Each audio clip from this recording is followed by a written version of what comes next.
He'll watch a movie, then he'll tell you all about it. It's the Armstrong Entertainment Show. Hello everyone and welcome to Armstrong Entertainment. This is Chad here and I saw the movie Jurassic World.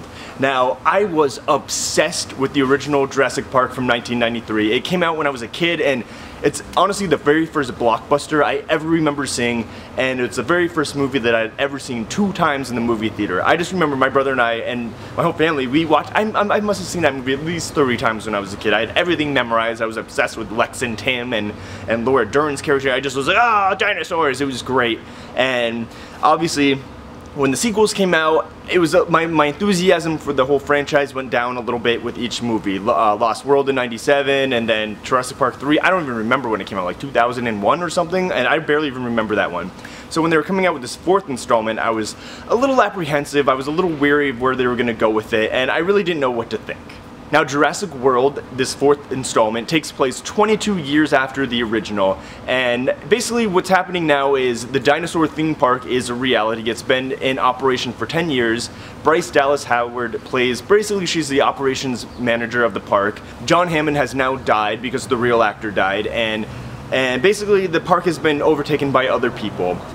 Pratt plays, basically he's like a Velociraptor Whisperer. He can like communicate with the raptors. He can kind of control them, but kind of can't, because the raptors, you can't control them. And the park basically, the plot is they need to revamp the theme park, and they have to create this hybrid crazy dinosaur to make people come to the park. And of course, as soon as that happens, craziness ensues.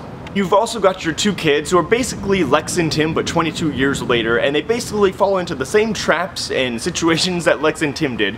So there was a lot of regurgitation of scenes. I felt like there was a lot of things that felt very familiar. They pretty much just kind of rehashed and regurgitated scenes from the first 2 films into this film.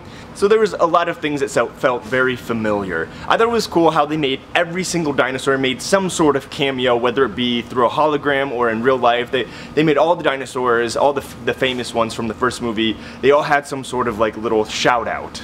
Now this film was so fun to watch. I remember I was just sitting in my seat thinking, oh, I don't want it to end, I don't want it to end. It was one of those films that I just wanted it to keep going longer and longer. That usually doesn't happen with me, but I was really into the action.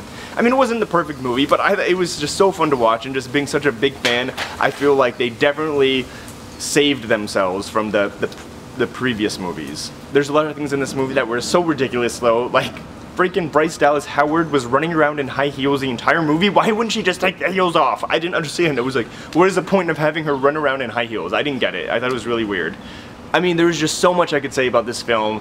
I've already heard it made, it's like one of the biggest movies of all time, so everybody's probably already seen it. I don't know why I'm doing a review, but let me know what you think. I'm so curious. I loved it. I thought it was a great film. Not as good as the first one, but definitely a close second. It was really fun to watch, and I'm probably going to see it again, and I usually don't see movies more than once in the theater because there's so many movies that come out. Again, it's called Jurassic World. Everyone has heard of it, and everyone has already seen it. Go check it out. Until next time. He'll watch a movie, then he'll tell you all about it. It's the Armstrong Entertainment Show.